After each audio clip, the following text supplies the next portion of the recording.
Which Central Division hopeful has what it takes to take the next step forward this season?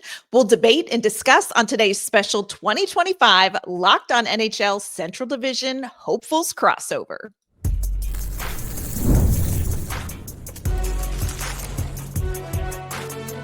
You are Locked On NHL crossover, part of the Locked On Podcast Network. Your team every day. Welcome to this special Locked On NHL Central Division crossover episode. Thanks so much for making us your first listen of the day. We are, of course, a part of the Locked On Podcast Network, your team every day. I'm Ann Kimmel. I am a co-host of Locked On Predators. Today, I am joined by Haley Taylor-Simon. She is the host of Locked On Blues. Tom Callahan is joining us from Locked On Mammoth, and Jack Bushman is here from Locked On Blackhawks. We are here for a frenemies division of the hopefuls, but we have to kick it off and be honest because one of these things is not like the other. Haley, you had the experience of some amazing playoff hockey last year while the other three of us sat at home and popped popcorn and watched it all go down. So how amazing was that postseason run by the Blues? I mean, it was awesome for the games played at home. We were able to make it so Connor Hellebuck had to get pulled out of net, which is fantastic in my opinion. But this team had an opportunity to advance, and 1.6 seconds will always haunt me. It's still painful to talk about. Before we began recording, Jack kind of rubbed it in my face. So it was great that the Blues made it. However, at the end of the day, you want to get past the first round and you want to strive to go to the finals and then eventually win the Stanley Cup. So it's a good step in the Blues's, I don't want to say it's a rebuild, but definitely kind of like a restart to something that they're building. So that's something we're all looking forward to, that first round playoff series, getting a little bit closer to the Stanley Cup. So we're going to kick this off. We're going to be very hockey optimistic out of the gate. I call it optimism. So Jack, let's start with you. What is making you feel optimistic about your team improving this season, maybe making a push for the postseason? How realistic is that for the Blackhawks? Yeah, I think it's going to be tough to do for the Blackhawks this season, considering they have so many young players on this roster. At the start of last year, they made some veteran additions. They brought in Pat Maroon, St. Louis Blues legend, of course. They brought in Alec Martinez on the back end, and bringing in those veterans, it honestly just didn't wind up working. It kind of led to Luke Richardson getting fired pretty early on in the season, but now it's quite honestly a complete opposite of what the Blackhawks were starting with going into last year. They're going to be one of the youngest teams in the entire NHL. There's the potential that 5 of their 6 defensemen on the opening night lineup are 24 years old or younger. So they're going to be a very young group. Connor Bedard's going to be in that 1C spot. Frank Nazar, another youngster entering his first full NHL season, is going to be the second line center. So it's going to be tough for such a young team, as well as a new head coach coming in Jeff Blashill. With a young group, it's going to be really hard for some of those new systems and tendencies and everything that he's implementing to click in. I wouldn't be surprised if the Blackhawks just get off to a little bit of a sluggish start out of the gate. However, they are definitely more talented and have a lot more speed than they've had in years past. I've already mentioned Bedard. He's gotten a lot faster here this offseason. Definitely looks like he's made a noticeable stride in his top speed so far in camp and during the Blackhawks preseason opener. And then on the back end too, all of the young guys that I alluded to, most of them have real quality skating abilities. Sam Rinzel can absolutely fly. Wyatt Kaiser, Artem Levshinov. So it is definitely going to be a more intriguing season for the Blackhawks. And I do think as well, Jeff Blashill coming in, actually having a head coaching tenure under his belt. The last 4 coaches in the head coaching role for the Hawks were all first-time head coaches. 2 were interims, but there just hasn't been a lot of experience in that position. So I definitely think this is a more capable and a more exciting Blackhawks group. As far as making a run for the playoffs, though, I think that's still going to be a little far-fetched. All right, here's the team that I think is going to be the most interesting in the NHL. And Tom, that is the Mammoth. This team is, I think, under the radar, but I personally think they could be one of the hidden gems of this season. Am I right in this? What do you think is going to be happening for the Mammoth this season? We've already labeled this year playoffs or bust. for this Yeah. Mammoth team. They've had coming soon on the marquee for a very long time, all the way back to Arizona.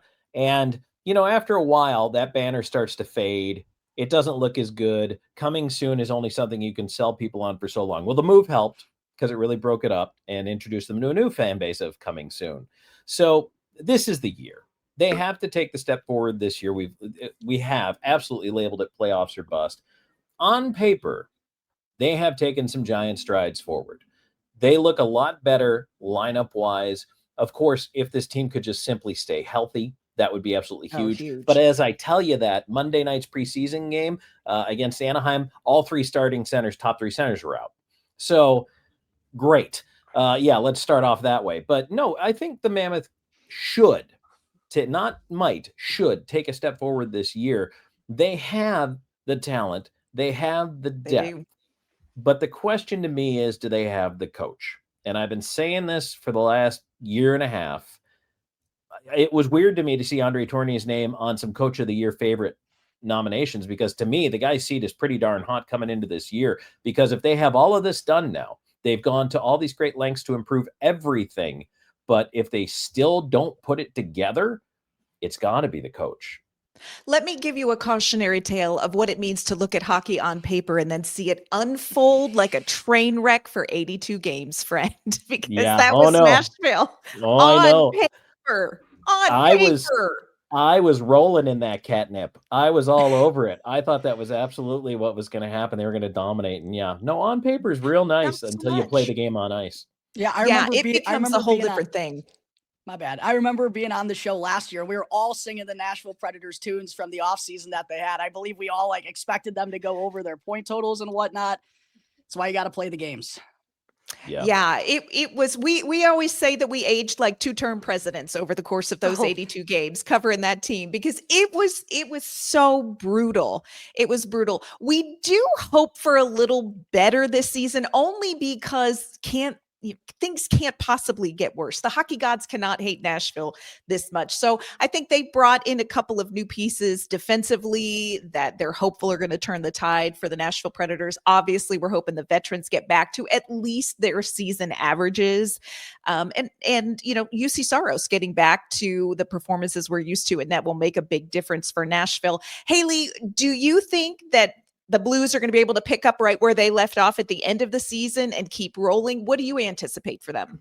Yeah, no, I expect the Blues to actually be better than they were at the end of last season, and talking postseason, just because of Dylan Holloway's return. He was out due to injury. He had it's so disgusting, but his oblique just kind of came right off. So he had to get that fixed. Very disgusting.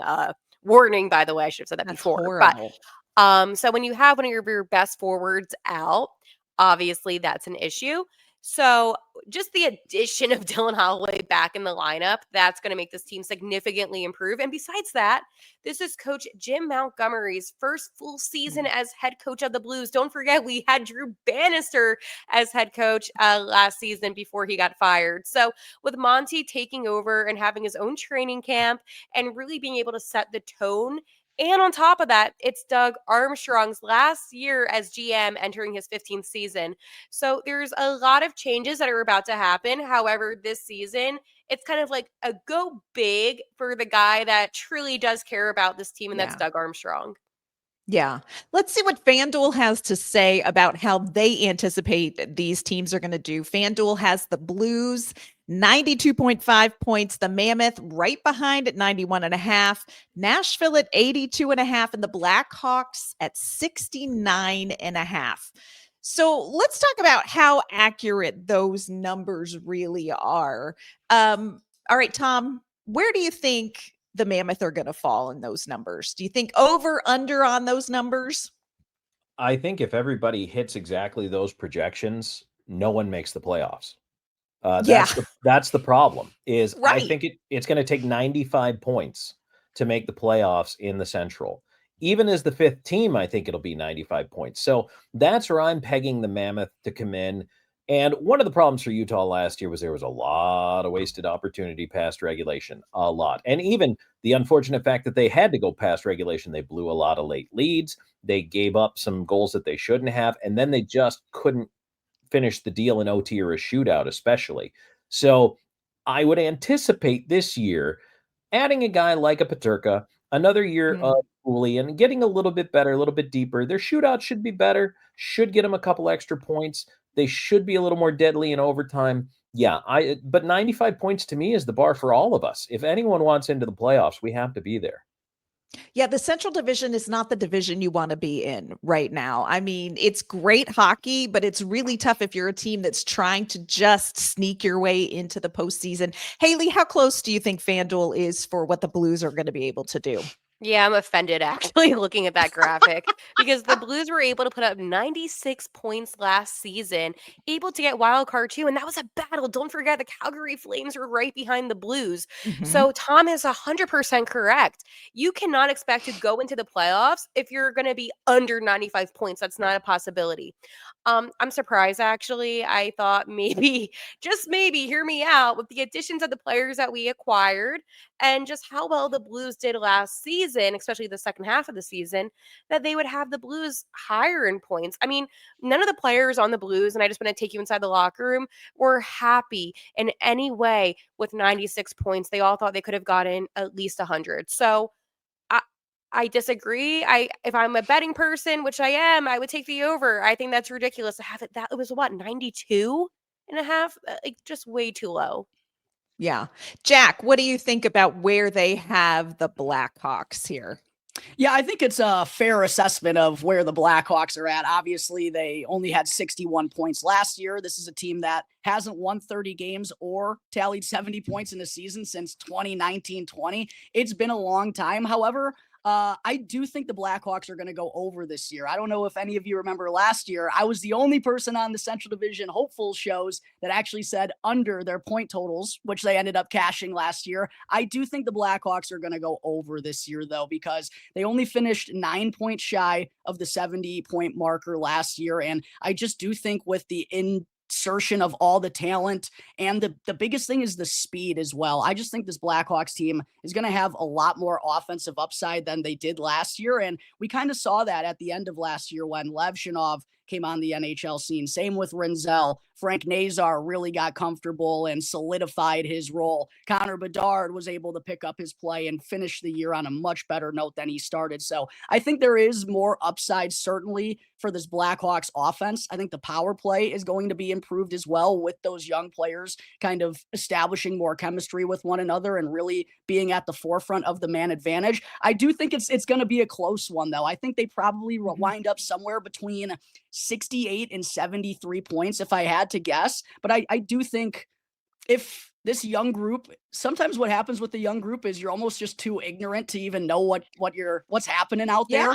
I don't expect the Blackhawks, like I said, to make a playoff run or anything, but I do think they could be a sneaky, harder team to play against than people are expecting. And that'll probably lead to not only more wins, but I think additional overtime losses that'll help them reach that 70-point plateau for the first time since 2019-20. You know, we're all supposed to be picking up these points. Where are we getting them from? Yeah, that is true. Who are we beating? The Pacific, right? Beating? Right. The Pacific? Yeah. Maybe the Sharks. The question. Oh, God bless the Sharks. That's about all Nashville had to look down on last season. I hate San Jose, so I'll say. Oh, I love them. They're so fun. Oh, I do. I love them. Why are they fun and we're not? Why are they fun and we're not? Because we just because don't you like won a cup 3 times out in 5 years. right. That's why. Sorry, it's your turn on the it. carousel. You're on the down horsey right now. You'll That's get back to the right. up horsey, but you're on the down horsey. I'm never going to enjoy Blackhawks hockey as a Blues fan, by the way. I'm just putting that out there. Happens. It's not personal, Jack. Winter Classic winners. It's getting a little spicy in here, friends. One thing we know is that oftentimes what makes for a good season is a great offseason. Coming up, we're going to talk about what our respective teams did and didn't do to improve their odds for success. Today's episode is brought to you by our great friends at Monarch Money. Most people can't name all of their financial accounts or even what they're worth, whether it is 401ks, properties, or investments. And when you don't have the full picture, you can end up leaving money on the table. That's why there is Monarch Money. It is an all-in-one personal finance tool that brings your entire financial life together in one clean, easy-to-use interface on your laptop or your phone. Monarch is built for people with busy lives. If you have put off organizing your finances, Monarch is for you. Monarch does the heavy lifting for you. You can link all of your accounts in minutes, see clear data visuals, get smart categorization of your spending, and finally feel in control of your money without ever touching a spreadsheet. Don't let financial opportunities slip through the cracks. Use our code LOCKEDONNHL at monarchmoney.com in your browser for half off your first year. That is 50% off at monarchmoney.com with our code LOCKEDONNHL. All right, friends, we all know that the key to a good season is oftentimes a really great off season. So let's talk about the best thing that happened for your team in the off season. Was it an acquisition? Quite frankly, was it dumping somebody? Was it doing nothing? So Tom, let's start with you. What was the best decision that the Mammoth made this off season? Oh, there's everybody wants me to go for the low hanging fruit, right? JJ Peterka.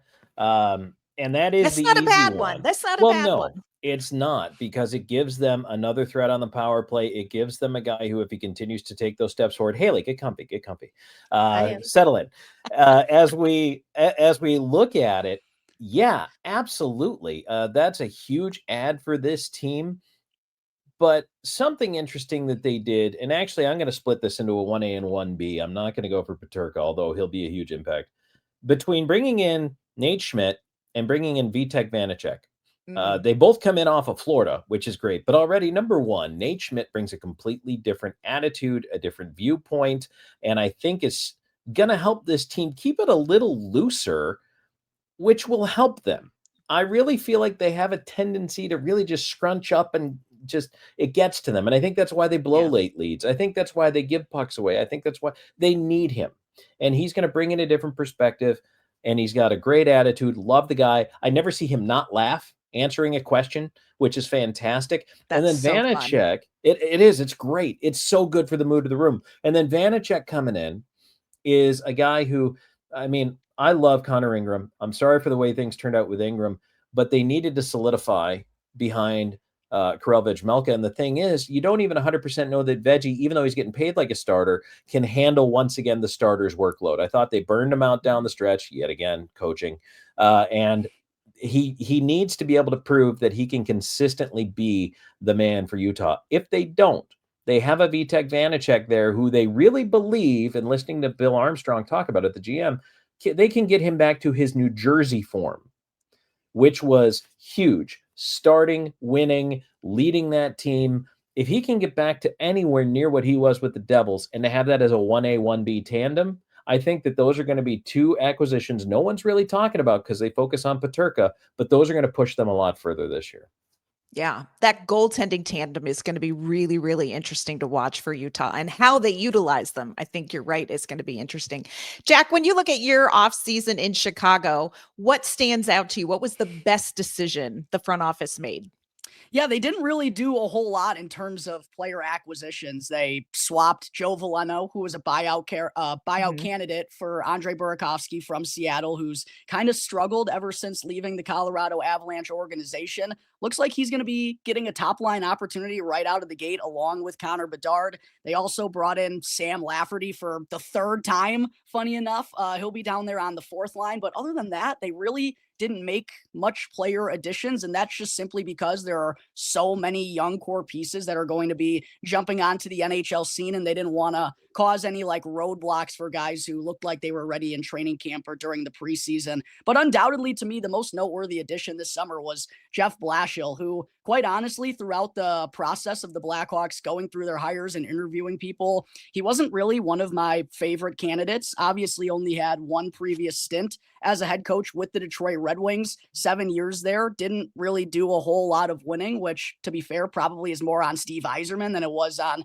Blashill during that tenure. But I've been really, really impressed with how he's run training camp right from day one, the intensity that he provides, in addition to just the experience. And I really do believe the last 3 years that he spent as an assistant coach with John Cooper and the Tampa Bay Lightning, the longest tenured head coach in the NHL, arguably the best. I just think that experience after coming out of Detroit gave him an opportunity to really be around that group and understand how a practice needs to be run, how a team needs to be organized, how the locker room looks in a winning culture. And I think Jeff Blashill, again, it's only been, a week and 2 days of training camp and whatnot, but I really do think he's gotten off to an impressive start with just the work ethic and what he's instilled already in these Blackhawks players at camp, working hard from day one.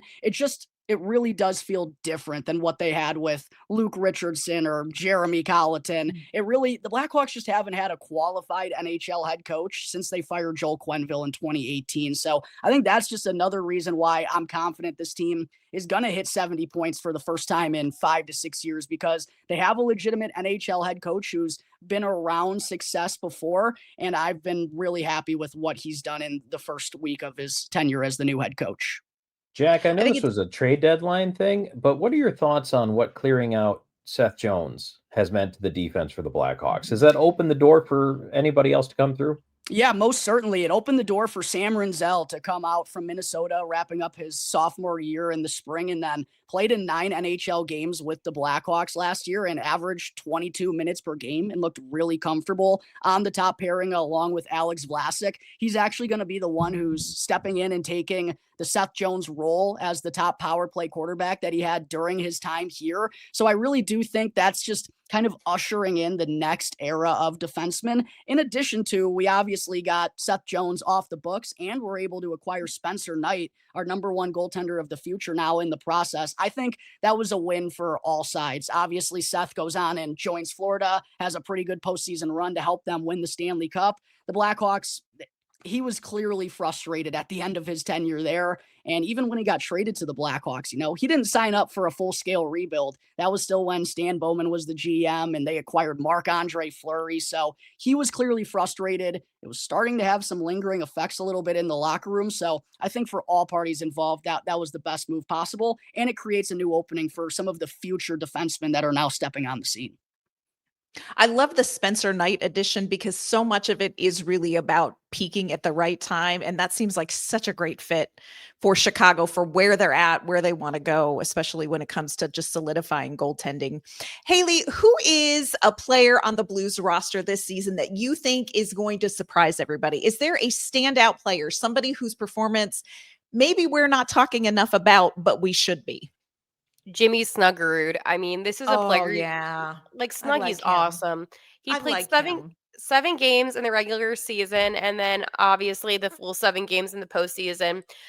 He is such a talented player. I mean, there is a chance for him to make the first line, which is actually insane. He has so much talent, but also I feel like we don't talk enough about Robert Thomas, Jordan Kyrou. Like there are so many other players that have so much talent. And I feel like the whole Blues team sometimes gets overlooked a little bit in terms of the depth. I mean, you have players like a Texier that's going to be playing for Team France in the Olympics, which, again, is a huge accomplishment. But defensively, too, I mean, Cam Fowler, how can you not talk about Cam Fowler, who, in my opinion, played some of his best hockey with his time with the Blues, which is crazy since he spent all of his career, except up until now, in Anaheim. But, Anne, I wanted to answer your question about moves this offseason. Yeah. You said players that, not maybe players that you acquired, but players that your team got rid of.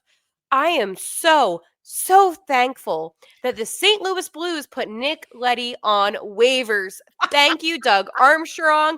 Thank you, management.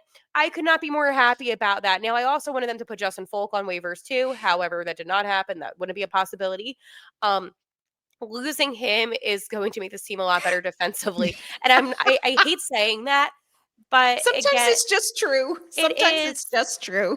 I mean, when you have a player that's just standing and watching the net, like, what are you doing on the ice? You're wasting, honestly, some of the younger guys from the AHL that could have come up.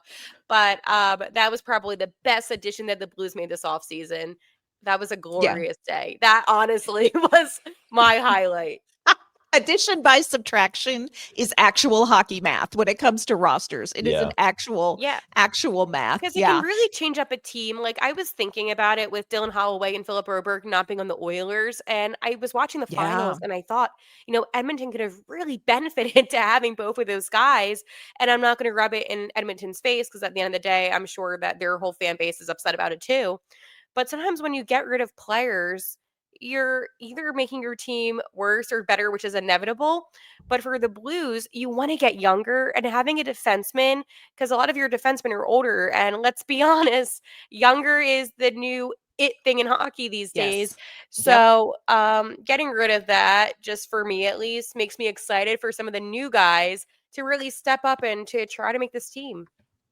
Okay, so talking about young guys, Jack, let's talk about one that everybody knows about. I'm very curious your take on how much heat Connor Bedard got last season and expectations for him going forward. How do you feel like he's going to perform this year? I'm super excited for Connor Bedard this year. I still, unfortunately, feel like the Blackhawks didn't do him enough favors in free agency. Like I said, the only real moves they made were Andre Burakovsky and Sam Lafferty. Looks like his line mates to start the year are going to be Ryan Donato and Burakovsky.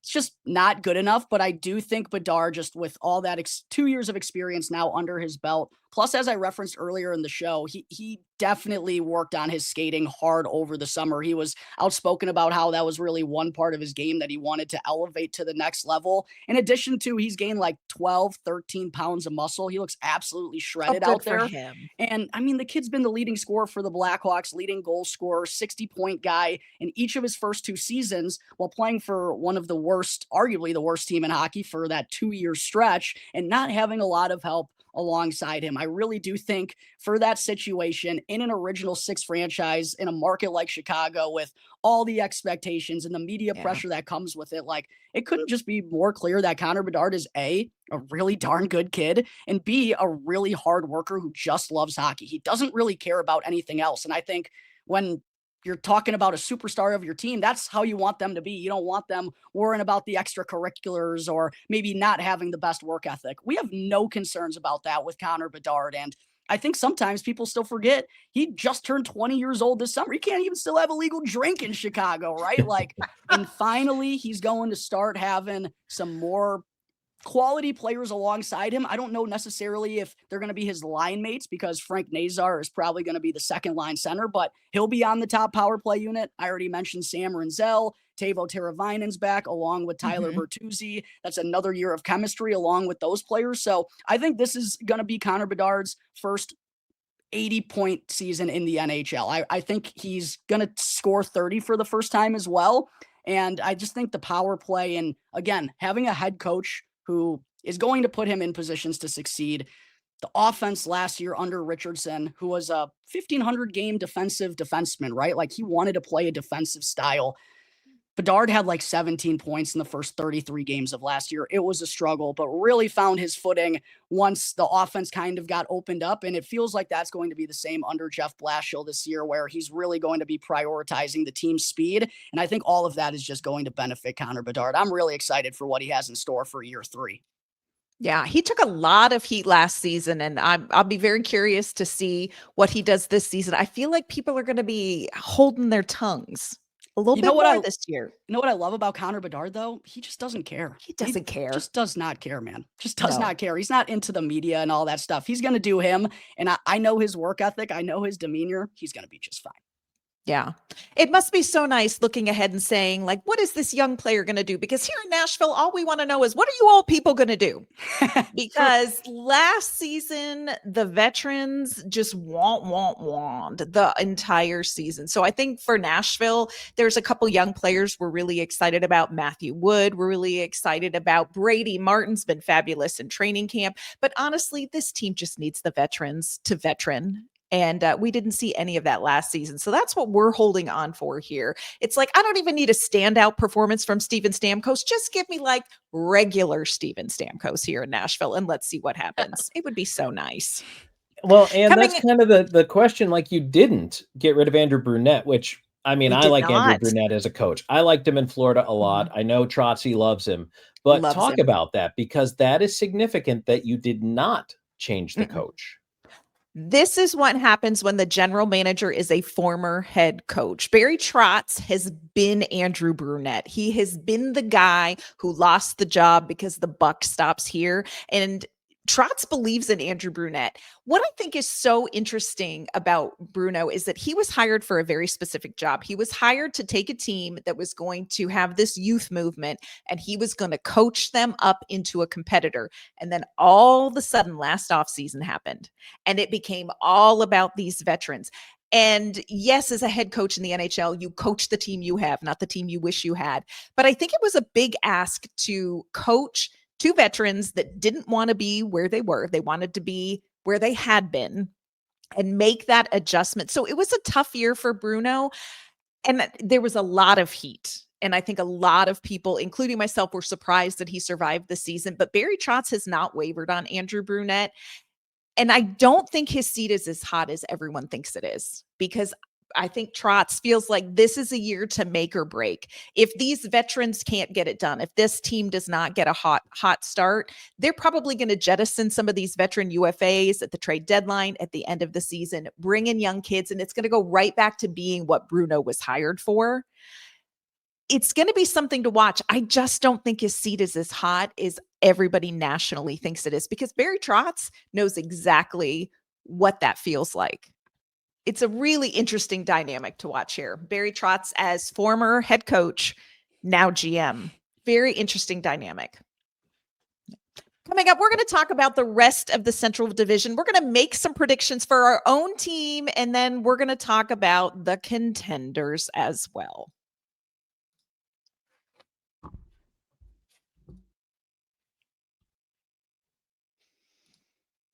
All right, you all, wrapping up our discussion from the quote hopefuls minus Haley, who Thank you. lived the dream, lived the first round playoff dream, you all. So when we look at the Central Division as a whole, we talked about this earlier. This division is ridiculous. So I'm just curious. We're going to talk about the people who aren't in the room, because that's what's most fun anyway. Who is going to win the division, Haley? Dallas. Dallas is Yeah. going to win, no doubt about it. Yeah, I agree. I think they are so complete. I would agree. Tom, what do you think? Once again, I'm going to be the only one, as I was last year, who went to bat for what I've had to now embrace as my Winnipeg Jets. They are my Winnipeg Jets. Because Yours. no one else loves you did defend them last year. They are the ugly dog at the pound that nobody wants, but they are worthy of a good home. For 2 years in a row, now 2 years in a row, they have been the best defensive team in the NHL regular season. They're going to be the best team in the NHL again defensively in the regular season. I don't care that they don't go far in the playoffs. That's not what we're talking about. Winnipeg wins the division.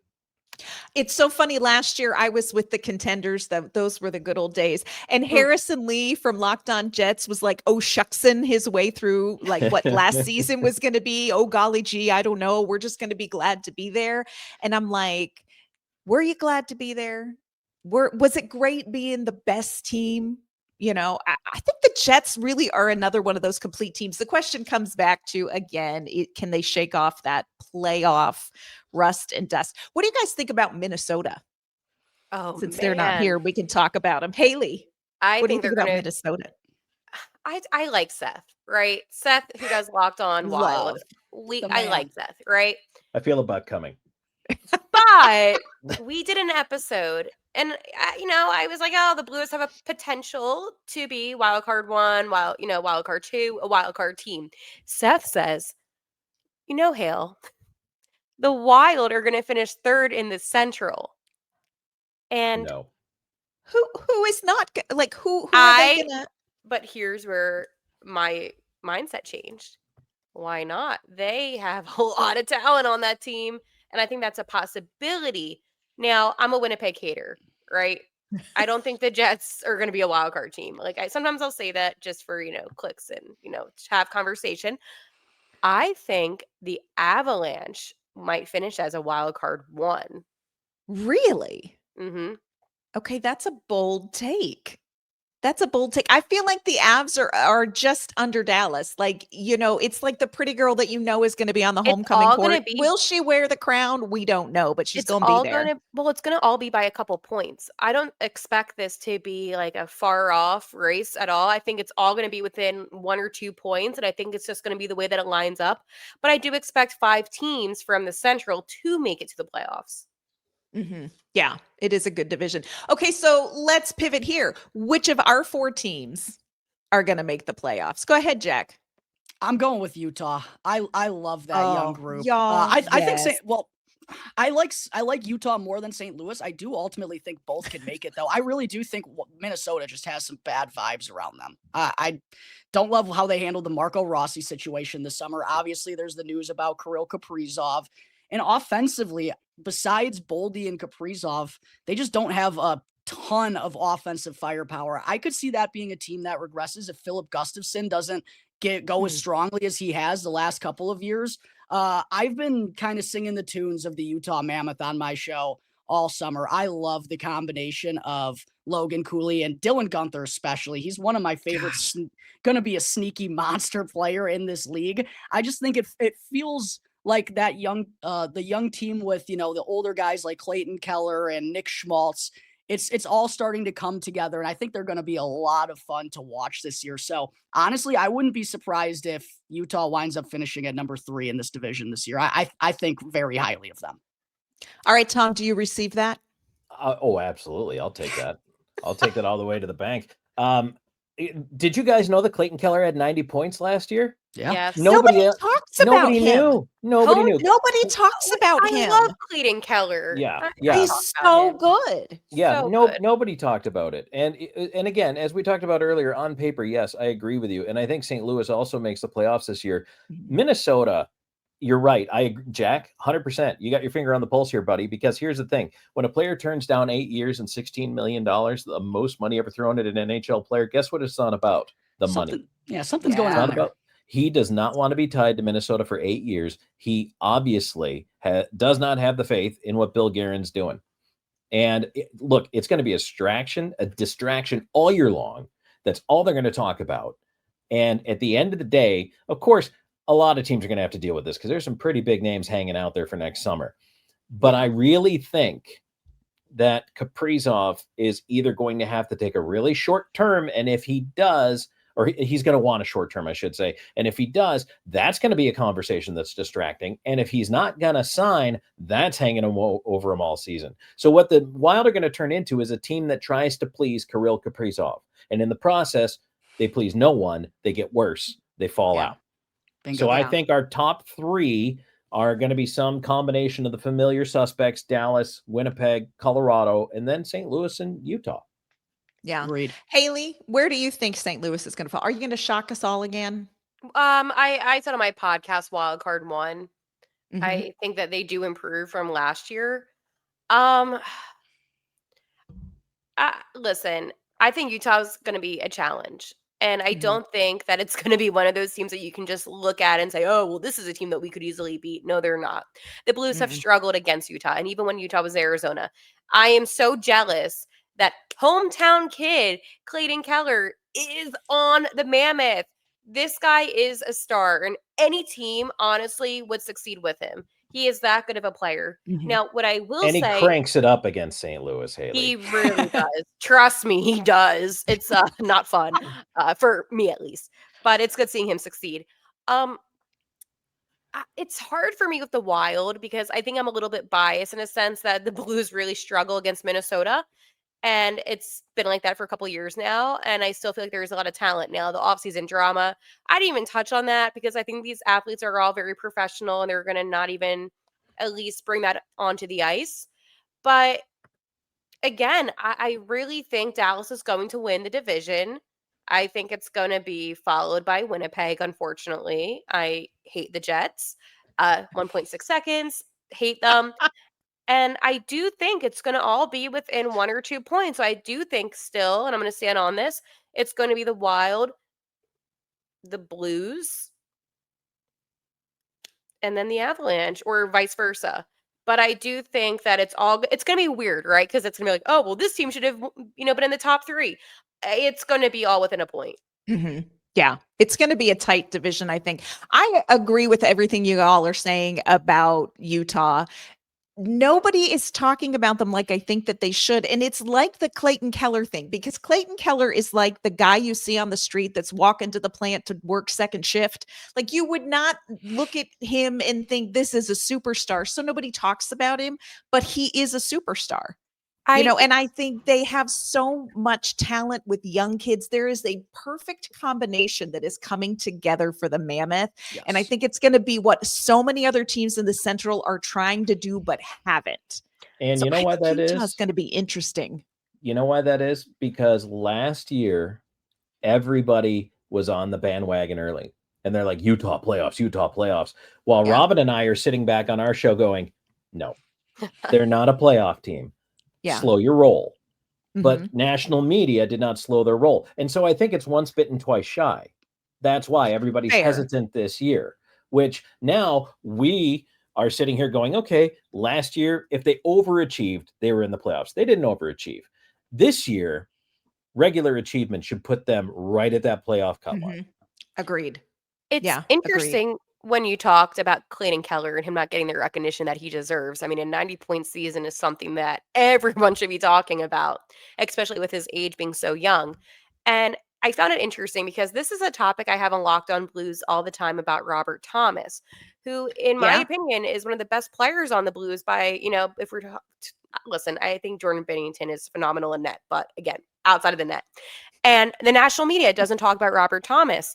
And this happens all the time. And I can't help but think, is it because of the market that some of our teams are in that the national media just doesn't draw attention to them? Because if you have a Clayton Keller, right, on a team like the Rangers, who have a big market in New York, he would be talked about all the time if he was on Toronto.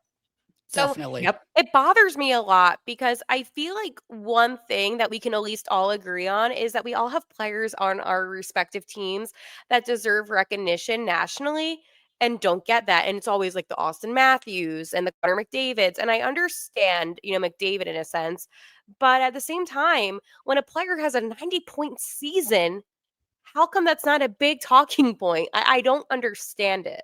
According to national media, there are 2 teams in the Western Conference, Edmonton and Vegas. Those are the only 2 teams in the Western Conference. And Vegas, I'm sorry, but after putting Mark Stone on LTIR and then all, like, I can't stand the Golden Knights. I can't stand them, and that's something that we can all agree on. Wait till Pietrangelo says he's going to try to come back this year. Yeah, right. They're hosed. And I love him. I love Alex. I mean, one-star captain that raised the cup for us. Right. But I hate the Golden Knights, Eric. The Golden Frauds. I swear they have they're so corrupt. I could go on and on about this. This is why I don't do collabs with Locked On Knights. I love the guys that do Locked On Golden Knights, Tony and all them. Tony. I can't do it. I can't do Haley, it. I would watch that episode though. I would 100% I would be all over Haley, get a crossover going. I want to watch that. After what they did to Marc-Andre Fleury. I actually have a Golden Knights sweater of Marc-Andre Fleury, not because I wear it because I'm not a Knights fan, but because I couldn't get one of him as a Penguin. And I was like, oh, well, this is one of the best goalies I'm going to watch in my lifetime. And then he finds out through a tweet. Jack, can you hook her up with a Blackhawks Fleury jersey? No. Oh my gosh, so funny. No. I have a buddy. No. Funny story about that though. One of my dumb friends had thought it would be a good idea to buy a Marc-Andre Fleury Blackhawks jersey. Got traded 2 days later. Hilarious. No. Hilarious. Are you kidding me? That's like having a Brodeur Blues jersey. I would want that jersey. I guess that's true. Boy. It's a collector's item. Jack knows a guy. Jack knows a guy. He does. Imagine paying Interested. full price for a sweater, and then 2 days later, it's on markdown for 75% off. We I have would a return whole wall in the Nashville locker room store. We have a whole wall, friends, of 75% off. In Philly, we have Ryan Ellis jerseys still. Like We just love I him. know, Aw. but we didn't get to see him like much, really. It was like a couple He was games. great, just so you know. I know you Oh, I didn't get to see know. him, but he I was was amazing. I was excited. Well, if you win a Flyers Ryan Ellis jersey for like $10. We may need to talk off Yeah. camera because Ryan Ellis, Oh, that's a guy. It's a human That's a rocket ship guy. scoring goals on the moon. Love that guy. Look that one up. I want All right. Nashville to do better though. I do. Oh, And it's not just because I like you, because I do, but I thank goodness. can't see Steven Stamkos not turning it up this upcoming season. And that's something I wanted to tell you on this crossover episode, is that last season was a fluke. And I think a lot of people were counting out Nashville. And I think they're wrong to do so because there's still a lot of talent. However, I think that at the end of the day, you can't have high expectations of them, obviously. But I mean, there's no way that what we saw last season is who they are. That wouldn't make sense. It's one of those things where this is the season that's going to tell you everything you need to know about Nashville. And you're probably going to know everything you need to know in the first 25 games. I don't think you'll need 82 games, but that's the question. Was the 2023-24 team that overperformed the fluke, or was last team that underperformed the fluke? We don't know who this team is in Nashville. Yeah. We have no new information after last season on what Nashville is capable of. Expectations are low here because I think we are just all beaten and battered. Like, I'm telling you, we aged like 2-term presidents watching that unfold. It was a nightmare. It was a nightmare. So yeah, we'll see if the Predators can even get close to sniffing a wild card. That's our hope. We have lowered our hopes, friends. We just want to sniff the backside of a wild card team this year. It would be really, really nice for us. That's quite the turn of phrase. It really sums up how we feel, sadly. It really does.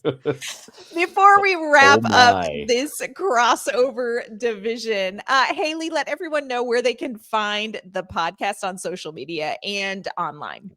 Yep. So I have daily episodes of Locked On Blues on YouTube. If you search up Locked On Blues, we do shorts, we do videos, player exclusive interviews, and so much more. Also, check us out on Twitter at Locked On Blues, where we live tweet different games and have a little bit of an insight information about what goes on in Bluesland. Love that. Tom, where can everybody find Locked On Mammoth? So you can find us at Locked On Mammoth. Certainly follow us on YouTube and follow and subscribe for everybody here, because we're all fantastic at what we do. And also at Locked On Mammoth. You want to talk to me on Twitter at Callahan on air. I'm also on Blue Sky quite a bit at Tom Talks. So check it out. All right, Jack, where can we follow the Blackhawks this year? Yeah, you can find Locked On Blackhawks for free wherever you may be listening to your podcast. Check us out on YouTube as well. On X, the account is at @O_Blackhawks. As for my personal, you can check me out at Jack Bushman too. You can follow the Nashville Predators at Locked On Predators. Get us wherever you get your favorite podcasts. Of course, we are on YouTube Monday through Friday as well. You can find us on social media at LO_Predators. That's going to do it for this special spicy crossover edition of Locked On NHL Central Division. Thanks so much for making us your first listen of the day. Make sure you follow our shows to keep up with these teams. And we're going to regroup sometime during the season and see how this all pans out, friends. Take care. Looking forward to it.